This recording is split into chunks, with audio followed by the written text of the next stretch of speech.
نبی صلی اللہ علیہ وآلہ وسلم پر درود اور سلام دونوں کو پڑھنے کا حکم آیا، اس حوالے سے دونوں کے سنت سیغے بھی بتا دیں۔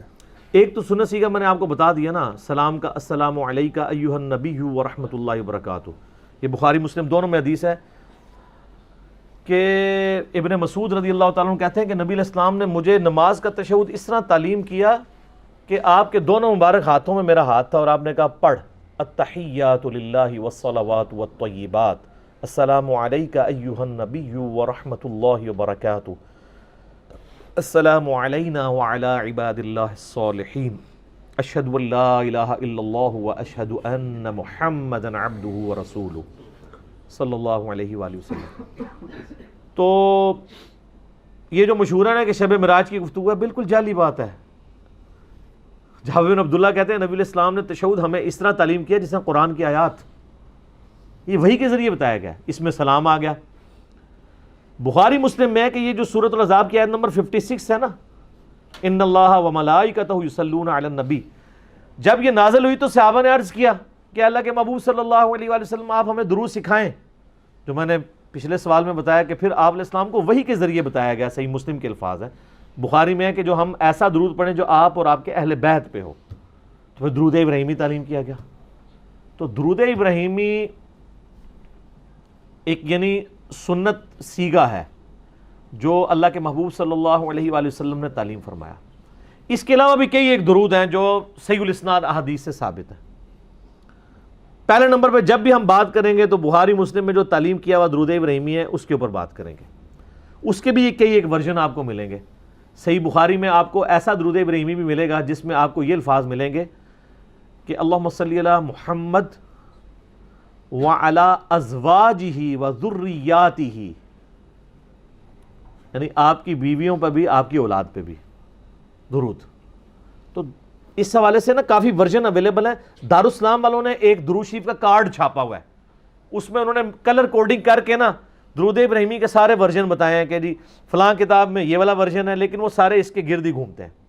تو پہلے نمبر پہ یہ درود شریف ہے جو ہم تعلیم کے طور پر نبی علیہ السلام کی احادیث کی روشنی میں لوگوں کو بتاتے ہیں۔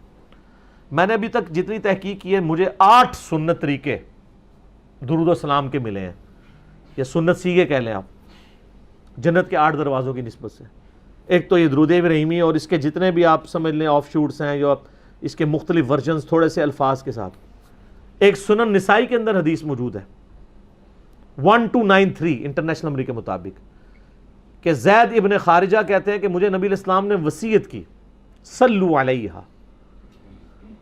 وَاجْتَهِدُوا فِي الدُّعَاء، مجھ پر درود پڑھا کرو اور دعا میں تو خصوصیت کے ساتھ، وَقُولُوا، اور کہا کرو اللہم صلی علی محمد وعلی آل محمد، بس اتنا درود۔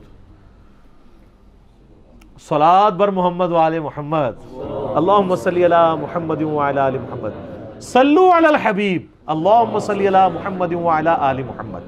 یہ مختصر درود ہے، میں بھی الحمدللہ میرا وظیفہ بھی یہی والا درود شریف ہے، مختصر بھی ہے کامل بھی ہے۔ اس کے علاوہ آپ کو قرآن میں بھی ایک درود ملتا ہے۔ سورہ الصافات کی آخری آیات کیا ہیں؟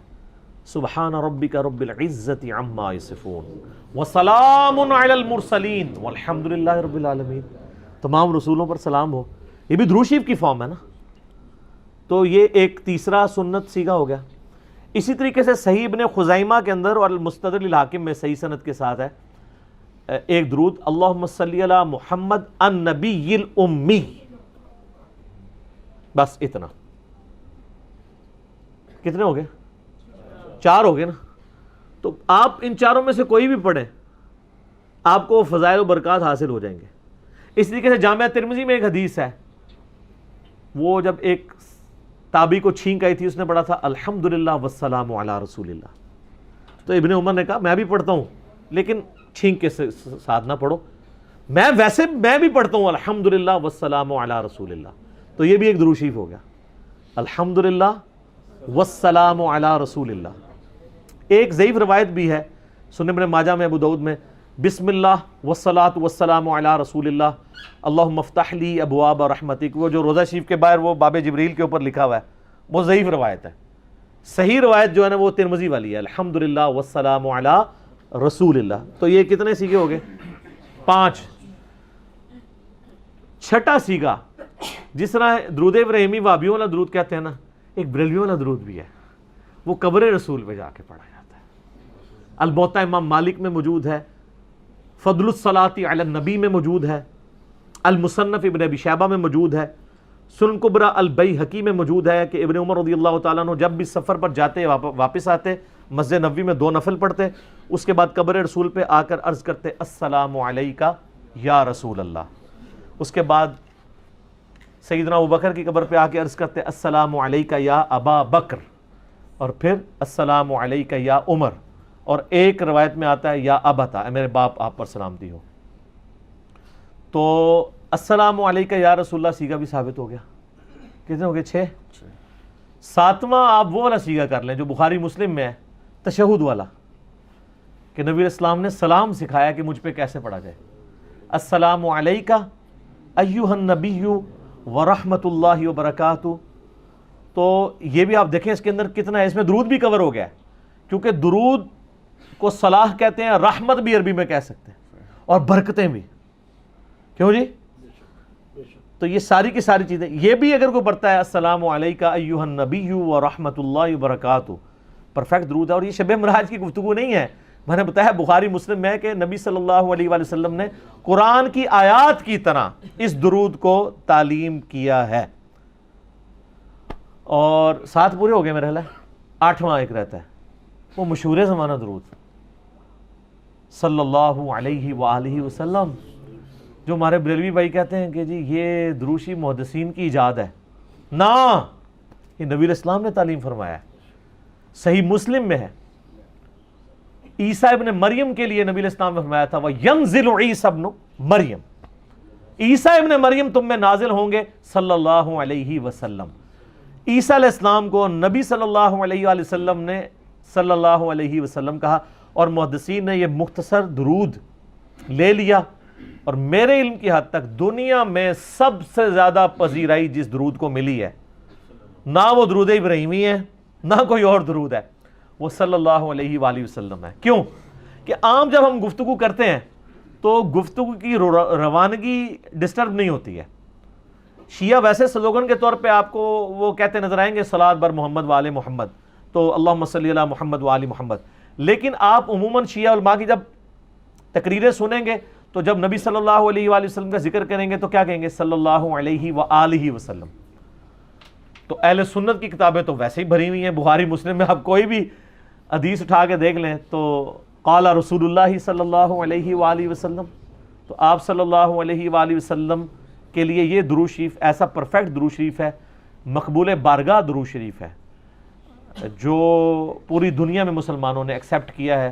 جمعے کے خطبوں میں، عید کے خطبوں میں، اذان کے جواب میں، ہر جگہ مسلمان جب بھی اپنے محبوب صلی اللہ علیہ وآلہ وسلم کا نام سنتا ہے تو آپ صلی اللہ علیہ وآلہ وسلم پر یہ درود شریف پڑھتا ہے صلی اللہ علیہ وآلہ وسلم. تو یہ 8 سنت سیگے ہو گئے. البتہ ایک اور چیز ہے ضمناً میں عرض کر دیتا ہوں، نعتیہ اشعار میں بھی بعض اوقات درود السلام کے سیگے موجود ہیں. جیسے قصیدہ بردہ کے اندر ایک بڑا پیارا درود ہے، بڑا زبردست درود ہے، اگرچہ وہ شعر کی فارم میں ہے. مولا یا صلی وسلم دائماً ابدا، اے میرے مولا اپنے حبیب صلی اللہ علیہ وآلہ وسلم پر ہمیشہ ہمیش کے لیے درود و سلام بھیج، جو کہ تیری خلقت میں سب سے بہترین ہے. اب اس درود کو اگر کوئی پڑھے گا انشاءاللہ ثواب بھی پائے گا، کوئی حرج نہیں ہے. لیکن وظیفے کے طور پہ ہم درود وہی تعلیم کریں گے جو ماسورہ ہوگا. ماسورہ کہتے ہیں جو کتاب و سنت کے دلائل سے ثابت ہو. اسے نعت کے طور پہ پڑھیں. نعت تو بخاری مسلم میں حدیث ہے، حسان ابن ثابت نعت پڑھتے تھے. مسلم میں ان کے پورے اشعار ہیں، وہ شعیب بھائی نے پڑھے بھی تھے نا، میرے آقا میرے مولا محمد الرسول اللہ، وہ اسی نعت کی اردو ٹرانسلیشن ہے. مسلم شریف میں وہ سارے اشعار موجود ہیں. حتیٰ کہ بخاری مسلم میں حدیث ہے نبی الاسلام حسان ابن ثابت کے لیے اپنی چادر بچھاتے اور دعا کرتے ہیں اللہ روح قدس کے ذریعے اس کی مدد کر، جس طرح عیسیٰ ابن مریم کی تو نے مدد کی تھی. اور اے حسان تو اشعار پڑھ، تیرے اشعار کافروں پر تیروں سے زیادہ سخت ہیں، کیونکہ کافروں کے لیے وہ شعر جو ہے نا وہ بڑا اس طرح کا ہوتا تھا. آج بھی آپ دیکھ لیں، اب پولیٹیکل لیڈرز کو چھیڑنا ہوتا ہے تو کوئی نہ کوئی شعر ڈیوائز کیے ہوتے ہیں، کوئی الفاظ سلوگنز. ان کو سر پہ جوتی ماری جائے نا تو اس کی تکلیف تھوڑی ہوتی ہے، لیکن یہ جو نام رکھے ہوئے ہیں، یہودی ایجنٹ، ڈیزل، ٹلی، نام لیے بغیر، آپ پتہ ہے کس کس کو یہ کہتے ہیں، چور، ٹھیک ہے، اور اس قسم کے کئی نام رکھے ہوئے ہیں. تو ویسے یہ غلط، میں اس کو نہیں صحیح سمجھتا، لیکن میں آپ کو بتا رہا ہوں کافروں والا معاملہ ڈیفرنٹ تھا. یہ تو مسلمان بھائی ہیں، آپ علمی اختلاف کریں. تو وہ اشعار، چونکہ وہ اشعار کی پوری جنگ ہوتی تھی، تو وہ حضرت حسان ابن ثابت، اور حسان ابن ثابت آخری عمر میں نابینا ہو گئے تھے. تو چونکہ یہ سیدہ عائشہ پہ جو تہمت لگی تھی، بخاری مسلم میں آتا ہے حدیث افک میں، حسان ابن ثابت بھی ان لوگوں میں شامل تھے جو اس کا شکار ہو گئے تھے، تہمت لگانے والوں میں. لیکن حضرت عائشہ کے سامنے جب بھی حضرت حسان کی کوئی برائی کرتا وہ اسے روک دیتی تھی، حالانکہ سب سے بڑی فیکٹری وہ خود تھی. تو کہتی تھی حسان کو برا مت کہو. وہ نبی اسلام کی طرف سے کافروں کو جواب دیا کرتا تھا. یہ ہمارے لیے اماں عائشہ کا عمل رول ماڈل ہے کہ اگر کوئی شخص رسول اللہ کا مجاہد ہے نا، آپ کے لاکھ اختلاف ذاتی بھی اس سے، آپ اس کو پروموٹ کریں، اس کی اچھی بات کو اچھی کہیں، بری بات کو برا کہنے کا حق ہے، لیکن آپ ڈائریکٹ بھی اس کے افیکٹی ہوں تب بھی اسے زیرو سے ملٹیپلائی نہ کریں. اور میں اس میں ذاتی بھی اپنی کئی باتیں بتا سکتا ہوں، کئی لوگوں کا میں ذاتی افیکٹی ہوں، لیکن جو صحیح بات ہوتی ہے میں بالکل کہتا ہوں کہ نہیں یار یہ بات بالکل ٹھیک کی ہے اس نے، یہ ایسا ہی ہے. اور اس میں آپ کا خون بڑھے گا، کم نہیں ہوگا، ورنہ آپ حسد کرتے رہیں گے، جلتے رہیں گے تو کڑ کڑ کے آپ ہی مرو گے. ٹھیک ہے، پازیٹیو رہیں، بہت فائدہ ہے، لیکن وہ پازیٹیو ایسا نہیں ہونا چاہیے کسی کی غلطیوں کے ساتھ بھی آپ کمپرومائز کرنا شروع کر دیں. نہیں، اتنا پازیٹیو نہیں، غلطی کو غلطی کہیں اور اچھائی کو اچھائی کہیں. تو یہ سنت سیکھے تھے. ٹھیک ہو گیا. اچھا، ابھی جو اپنے سنت سیکھے بتائیں آپ نے، درود اور سلام میں جو اپنی کیا فرق کیا جا سکتا ہے ان میں؟ کیونکہ کچھ سیگے ایسے تھے جن میں سلام کے الفاظ تھے، کچھ میں درود کے الفاظ تھے، رحمت کے، صلوات کے. فرق میرا خیال ہے کرنے کی ضرورت نہیں ہے. یہ تو جس طرح اردو لنگوسٹک میں آپ کہتے ہیں خوش و خرم، آپ کو کہ جی خوش اور خرم میں فرق کیا ہے، کوئی باریک سا فرق ہوگا بھی، لیکن اوورال مزاج ایک ہی ہے. حسین و جمیل، حسین بھی لفظ جو ہے وہ اردو میں استعمال ہوتا ہے خوبصورتی کے لیے، جمیل بھی خوبصورتی کے لیے. درود و سلام انٹرچینجبل ورڈ ہے، اسی لیے دیکھیں درود کو الگ ذکر کیا گیا، سلام کو الگ، لیکن اکثر 99% احادیث میں آپ کو درود کا ہی ذکر ملے گا. آپ صحیح مسلم کی حدیث نکال کے دیکھیں، نبی علیہ السلام فرمایا جو اذان کا جواب دے اس کے بعد درود پڑھے اور پھر الوسیلہ والی دعا مانگے، میری شفاعت اس کے لیے حلال ہو جائے گی. سلام کا ذکر کوئی نہیں ہے. تو سلام الگ سے ایک چیز ہے، درود الگ سے ہے، لیکن دونوں انٹرچینجبل ہے. اگر کوئی صرف سلام پڑھ لیتا ہے وہ بھی نبی اسلام کے لیے دعائے رحمت کر رہا ہے، اور جو درود پڑھ رہا ہے وہ بھی آپ علیہ السلام کے لیے دعائے رحمت اور سلامتی کر رہا ہے. تو یہ اس طرح کی چیزوں سے نہیں، یہ تو ایک اس میں آپ کہہ لیں کہ جتنا گڑ ڈالیں گے میٹھا ہوتا جائے گا. لیکن اگر کوئی صرف درود پڑھے تب بھی ٹھیک، اگر کوئی صرف سلام پڑھے تب بھی ٹھیک، درود و سلام دونوں پڑھے تب بھی ٹھیک. ٹھیک ہو گیا. صالح بھائی، اگلا سوال بڑا امپورٹنٹ ہے اور بڑا کریٹیکل ہے عوامی لحاظ سے، کیونکہ یہ بہت زیادہ کوشچن کیا رہتا ہے. کیا؟ کہ درود لکھی، درود ماہی، درود تاج، درود تنجینہ، درود غوثیہ، درود خضری اور قصیدہ بردہ شریف میں آنے والے الفاظ مولا یا صلی وسلم دائماً ابدا، ان کا اس کو وظیفے کے طور پر پڑھنا کیسا ہے، جبکہ ان کا ثبوت کسی ضعیف حدیث میں بھی نہیں ہے؟ وظیفے کے طور پہ آپ بے شک نہ پڑھیں. اگر ویسے آپ پڑھنا چاہتے ہیں دعا کے طور پہ، نعت کے طور پہ مولا یا صلی وسلم تو ضرور پڑھیں، لیکن اس میں کچھ اشعار ٹھیک نہیں ہے. اور درود تاج کے اندر بھی کئی الفاظ جو ہیں وہ یعنی اب میں وہ شرکیہ لفظ استعمال کروں گا تو یہ چڑھ جائیں گے، تو میں کہوں گا گستاخانہ ہے. نبی علیہ السلام اگر سنیں تو ان چیزوں کی اجازت نہ دیں. تو اس لیے بہتر یہ کہ جو مجھے بتائیں، ایک آپ کے سامنے مولانا شریف کا درود شریف لکھا ہوا ہے اور ایک سیدنا و مولانا محمد رسول اللہ کا تعلیم کیا ہوا درود شریف ہے، تو آپ کون سا؟ محمد رسول اللہ نبی صلی اللہ علیہ وسلم کا. بخاری میں حدیث ہے، مسلم میں بھی ہے، نبی علیہ السلام نے ایک صحابی کو دعا تعلیم کی وضو کے بعد، اس میں الفاظ تھے بِنَبِيِّكَ الَّذِي أَرْسَلْتَ، ایمان لایا اس کتاب پہ جو تیرے نبی کے ساتھ نازل ہوئی. اس نے نہ اس لفظ کو چینج کر کے بِرَسُولِكَ الَّذِي أَرْسَلْتَ پڑھ دیا، سپرلیٹو ڈگری لگا دی، نبی سے بہتر ڈگری ہے رسول. نبی علیہ السلام نے فرمایا یہ تم نے میرے الفاظ کیوں بدلے؟ وہی کو جو میں نے تعلیم کیا. اور پھر جو ترمذی کی حدیث ہے، عبداللہ بن عمر کے سامنے ایک بندے کو چھینک گئی، اس نے کہا الحمدللہ والسلام علی رسول اللہ. انہوں نے کہا میں بھی درود شریف کا قائل ہوں, میں بھی کہتا ہوں الحمدللہ والسلام علی رسول اللہ, لیکن چھینک کے ساتھ صرف سورۃ الحمدللہ پڑھو, درود شریف نہ ملاؤ. تو یہ درود لکھی اور اس کے ساتھ پوری سٹوریاں جڑی ہوئی ہیں. ایک درود ماہی بھی ہے. وہ میں نے بولا. ہاں یہ ماہی وہ والا ہے, وہ مچھلی والا. ماہی پنجابی والا نہیں ہے. ٹھیک ہے, تو وہ یہ سارے بزرگوں کے لکھے ہوئے درود ہیں. ان کے اوپر یعنی یہ ان کے لیے اتنا ہی کافی کہ بزرگوں نے لکھے ہیں. تو یہ پھر دین کا حصہ تو نہ ہوا نا. دیکھیں بزرگوں کا نام لیتا ہوں تو آسا چھوٹ جاتا ہے لوگوں کا,